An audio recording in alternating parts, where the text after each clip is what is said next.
Você acredita em milagre? Nessa noite eu quero falar de um milagre em meio à crise. Se você crê em milagre, Deus tem milagre para a sua vida. Deus tem milagre para o seu povo. Deus tem milagre para a sua igreja. Diz assim a palavra de Deus, 2 Reis, capítulo 6, verso 24. Algum tempo depois, Ben-Hadad, rei da Síria, mobilizou todo o seu exército e cercou Samaria. O cerco durou tanto e causou tamanha fome, que uma cabeça de jumento chegou a valer 80 peças de prata, e uma caneca de esterco de pomba, 5 peças de prata. Um dia, quando o rei de Israel inspecionava os muros da cidade, uma mulher gritou para ele: "Socorro, majestade!" O rei respondeu: "Se o Senhor não socorrê-la, como poderei ajudá-la? Acaso há trigo na eira ou vinho no lagar?" Contudo, ele perguntou: "Qual é o problema?" Ela respondeu: "Esta mulher me disse: vamos comer o seu filho hoje, e amanhã comeremos o meu. Então cozinhamos o meu filho e o comemos. No dia seguinte eu disse a ela que era a vez de comermos o seu filho, mas ela o havia escondido. Quando o rei ouviu as palavras da mulher, rasgou as próprias vestes. Como estava sobre os muros, o povo viu que ele estava usando pano de saco por baixo, junto ao corpo. E ele disse: Deus me castigue com todo rigor, se a cabeça de Eliseu, filho de Safate, continuar hoje sobre os seus ombros. Ora, Eliseu estava sentado em sua casa, reunido com as autoridades de Israel. O rei havia mandado um mensageiro à sua frente, mas antes que ele chegasse, Eliseu disse às autoridades: aquele assassino mandou alguém para cortar minha cabeça? Quando o mensageiro chegar, fechem a porta e mantenham-na trancada. Vocês não estão ouvindo os passos do seu senhor que vem atrás dele? Enquanto ainda lhes falava, o mensageiro chegou. Na mesma hora o rei disse: esta desgraça vem do Senhor. Por que devo ainda ter esperança no Senhor? Feche os seus olhos. Amado Deus, nós oramos mais uma vez. Pedimos, ó Deus, que o Senhor fale aos nossos corações nessa noite. Ó Deus, abençoe o teu povo e a tua igreja, que a nossa fé seja renovada. Meu Deus, que a nossa vida espiritual seja impactada. Meu Deus, que os nossos passos sejam guiados pelo Senhor nessa noite. Meu Deus, fala ao coração do teu povo, da tua igreja, em nome de Jesus. Amém e amém. Graças a Deus, podem se assentar. Milagre em meio à crise. Irmãos, o texto que nós lemos aqui nos fala que o reino da Síria cercou Samaria, capital de Israel. Ficou cercada Samaria de tal forma que ninguém entrava e ninguém saía. Ninguém saía para buscar alimentos, ninguém entrava para tirar alimentos. A cidade estava totalmente cercada. Meus irmãos, e com este cerco contra Samaria, estava causando vários transtornos. Não tinha comida, a fome estava tão grande que estava sendo comercializado uma cabeça de jumento por 80 ciclos de prata, que é aproximadamente 1 quilo de prata. A inflação foi lá nas alturas, inflacionou vários porcentos de uma vez só. E esterco de pomba estava sendo comercializado por 5 ciclos de prata, que corresponde a aproximadamente 80 gramas de prata. E meus irmãos, o rei estava sobre o muro, e de repente uma mulher chega e fala para o rei: ó rei, me ajude. Ela começou a pedir ajuda ao rei Jorão. E o rei pergunta: o que você quer? Diga o que você quer.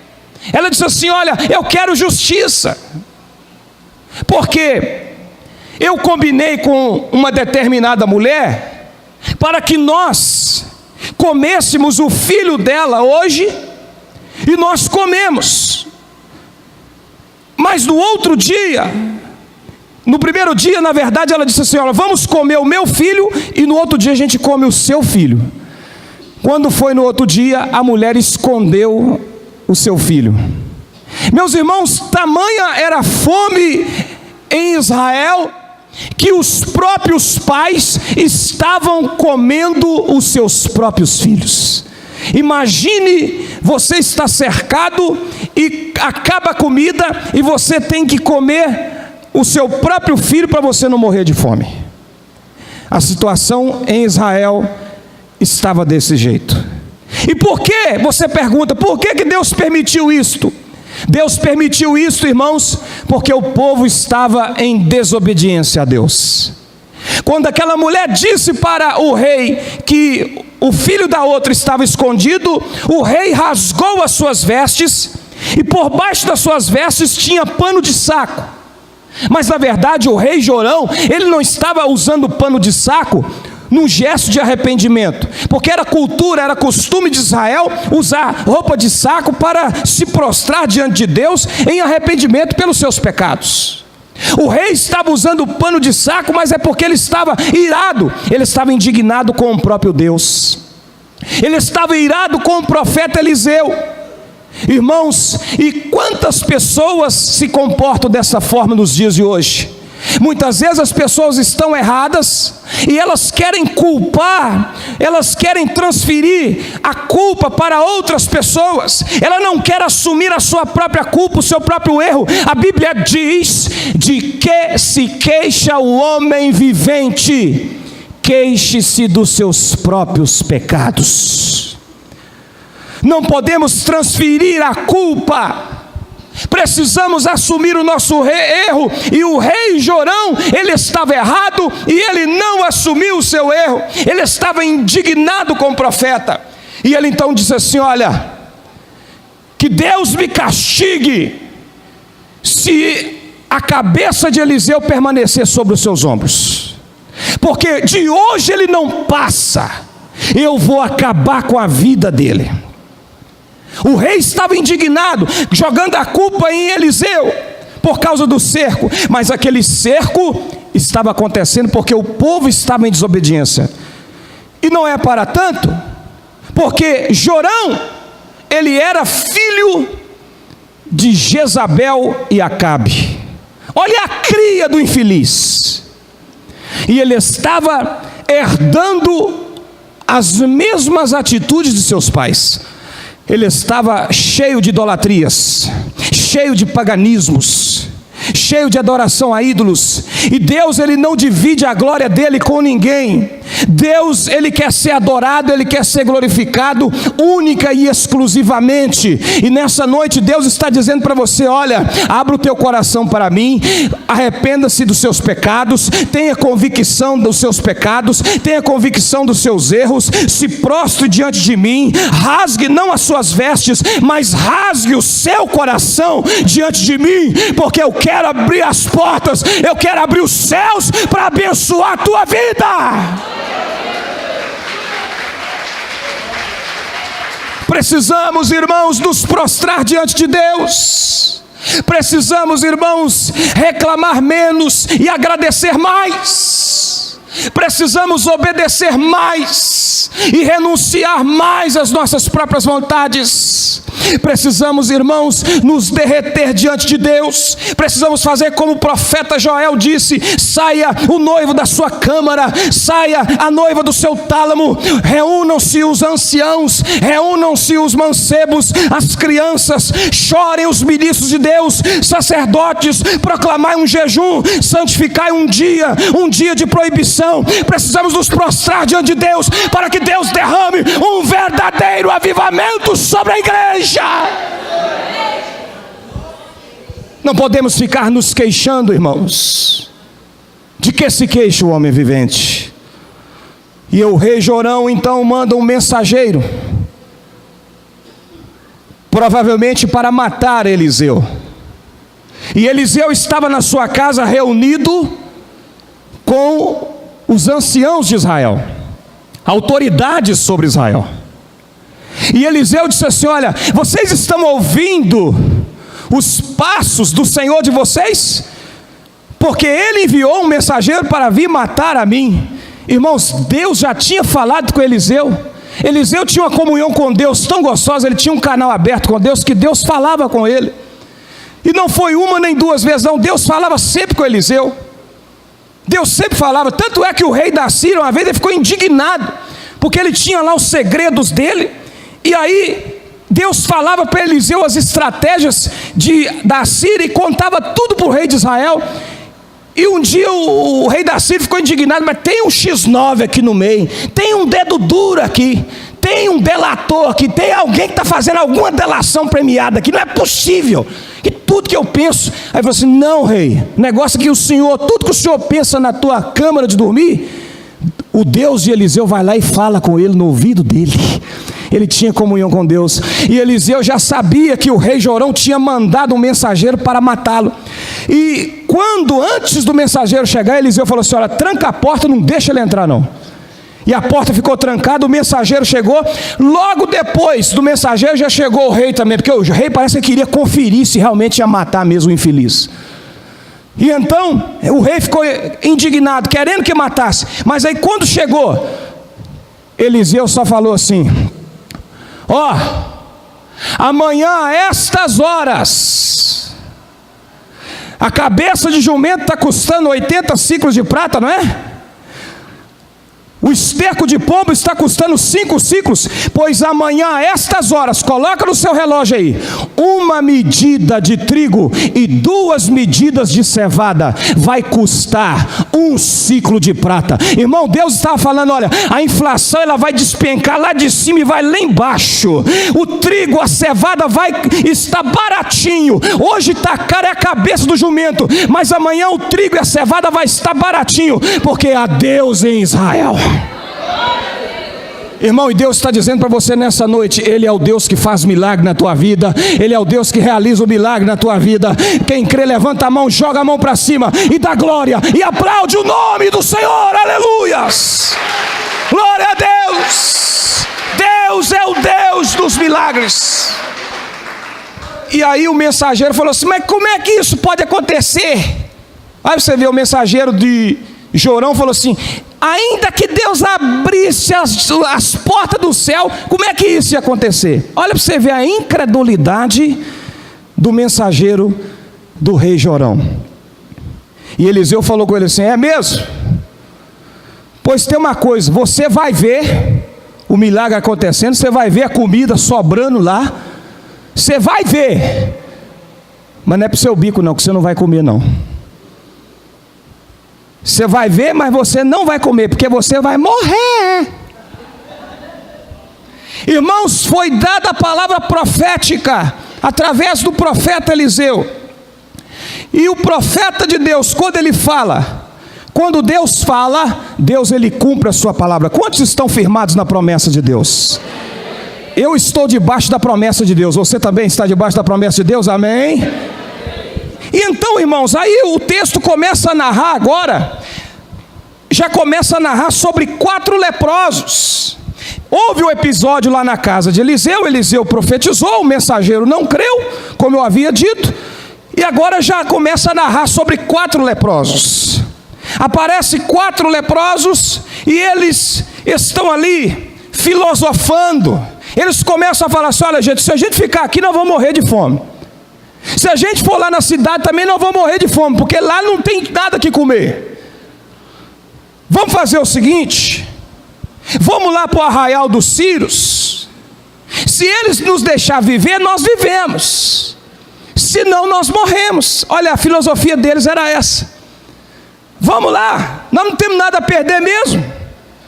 Nós estamos aqui nessa situação, nós estamos doentes, sem ter nada, rejeitado, nós estamos longe da nossa família, nós estamos longe do convívio da sociedade, nós somos rejeitados, nós somos excluídos da sociedade. Vamos fazer uma tentativa, vamos tentar, vamos chegar lá. Então esses leprosos, eles tomaram essa decisão, eles tomaram essa atitude de irem até o arraial dos Círios. Deus usou, irmãos, aqueles leprosos que estavam fora da cidade, pessoas a quem ninguém dava valor, não tinham convívio social, viviam fora da cidade, eram excluídos. Irmãos, o leproso, quando ele estava chegando, ele tinha que chegar gritando, 100 metros de distância, ele tinha que gritar: imundo, imundo, chegando, imundo. 100 metros de distância já tinha que gritar, porque o pessoal já escutava: opa, está chegando leproso aí, vamos embora, vamos fugir, vamos sair de perto. Olha para você ver como é que era a vida da pessoa que era doente. Ela não podia entrar dentro da cidade, ela ficava longe da sua família, ela ficava longe do convívio, ela ficava longe das pessoas por causa da sua situação. Mas, irmãos, é aí que Deus opera. Deus pega pessoas que estão à margem da história, Deus pega aquela pessoa que é excluída, Deus pega aquele que ele é um Zé Ninguém perante a sociedade, e Deus, ele realiza milagres. A Bíblia diz que Deus usa as coisas loucas para confundir as sábias, Deus usa as coisas desprezíveis para confundir as coisas que são. Deus, ele pega as pequenas coisas e ele faz grandes coisas, aleluia. Deus, ele vai fazer uma reviravolta na sua vida. Deus vai pegar as pequenas coisas e vai realizar grandes coisas na tua vida, aleluia. Essa história foi, irmãos, aqui a intervenção sobrenatural de Deus. Deus pega aqueles homens que estão vivendo crises existenciais, sem nenhuma perspectiva de vida, para realizar o milagre da provisão. Para Deus isso é coisa simples, mas para nós é uma surpresa. Mas Deus gosta de nos surpreender. Fala para a pessoa do seu lado: olha, Deus gosta de surpreender. Olha aqui para mim, você sabia que Deus é um Deus que surpreende você a todo momento? Você sabia que o nosso Deus, ele é um Deus canhoto espiritualmente? Deus é canhoto. Na Bíblia nós temos lá o exemplo de Eude, lá no livro de Juízes. Eude, o camarada, ele era canhoto, e ele então viu o seu povo sofrendo há 18 anos escravizado, e o Eude falou assim: eu vou dar um jeito nesse rei, eu vou matar esse camarada. E Eude então chegou para poder levar um presente para o rei, e então ele entrou dentro do quarto, ele conseguiu entrar, e para estar perante o rei, o camarada tinha que ser, ele tinha que ser revistado. Só que o Eude, por ser canhoto, irmãos, a pessoa naquela época que ia usar a espada ou a adaga geralmente fica onde? No lado esquerdo. Se a pessoa ela usa a mão direita, ela é destra, ela vai pegar a adaga aqui, no lado esquerdo. Só que o Eude, ele era canhoto, então a adaga dele ficava do lado direito. Então, por certo, eles devem ter revistado ele e não viram nenhuma arma aqui na perna esquerda. Opa, o cara está limpo. Aí ele entrou dentro do quarto do rei, e ele então chegou para levar o presente, e de repente, quando o rei deu uma distraída, ele foi lá e pegou a adaga, pegou a faca com a mão esquerda e cravou no rei, e o homem caiu duro no chão. E ele foi embora sem levantar suspeita. Só depois que os soldados bateram na porta e não conseguiram abrir, eles então entraram no quarto e viram o rei morto, é que eles então entenderam que Eude tinha estado ali e matado o rei. Então, irmãos, Eude, ele surpreendeu o rei, ele surpreendeu, aqueles homens inimigos foram pegos de surpresa. E o nosso Deus é o Deus que surpreende o seu povo, é o Deus que surpreende você. E eu quero dizer para você que, assim como o nosso Deus, ele é canhoto espiritualmente, você também é um crente canhoto espiritualmente, amém? Fala mal de você, você vai falar bem. Pessoa falou mal da irmã, ao invés da irmã revidar, a irmãzinha vai lá e faz um bolo e fala assim: aqui, filha, eu trouxe um bolinho para você. Deus, irmãos, ele nos faz também ser canhoto espiritual. Porque Deus, Ele nos faz surpreender as pessoas. Vem com o mal, a gente paga com o bem. Você já marcou um canhoto, ô Canuca? É o canhoto que tenta te marcar, mas é fácil marcar um canhoto? Não é não, o camarada ele está ali, ele vai e tal. Eu entendo de futebol também, irmão, tá achando o quê?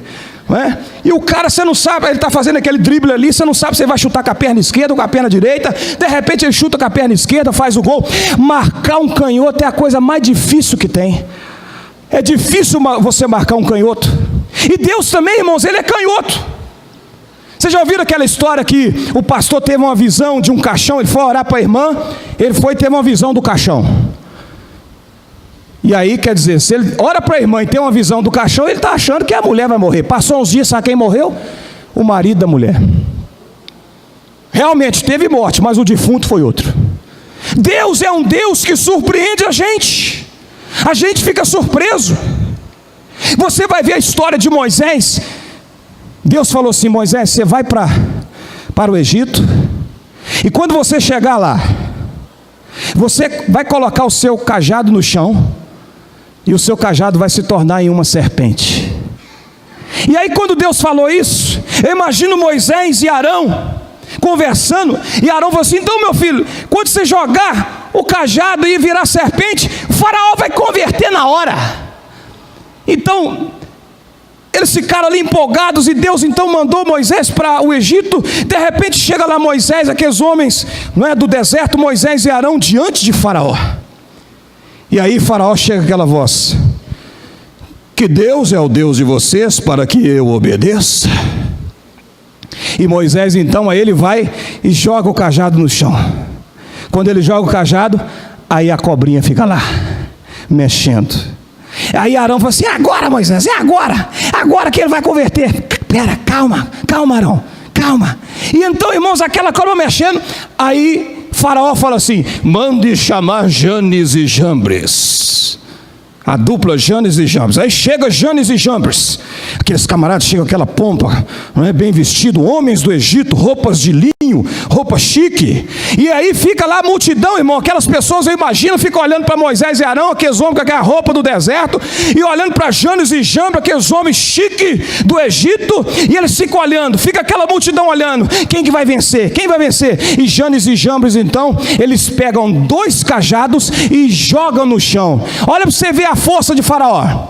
Um cajado de Moisés vai para o chão e vira uma serpente. Agora Janes e Jambres, cada um joga o seu cajado. São mais serpentes, são mais cajados. E eu fico imaginando ali a multidão ali olhando, uma cobrinha de Moisés e 2 cobras de Janes e Jambres. E Moisés ali, a pressão de Moisés começa a subir, a pressão de Arão começa a subir. Mas irmãos, Deus, quando Deus te chama para uma obra, Deus sempre tem algo mais para fazer na sua vida.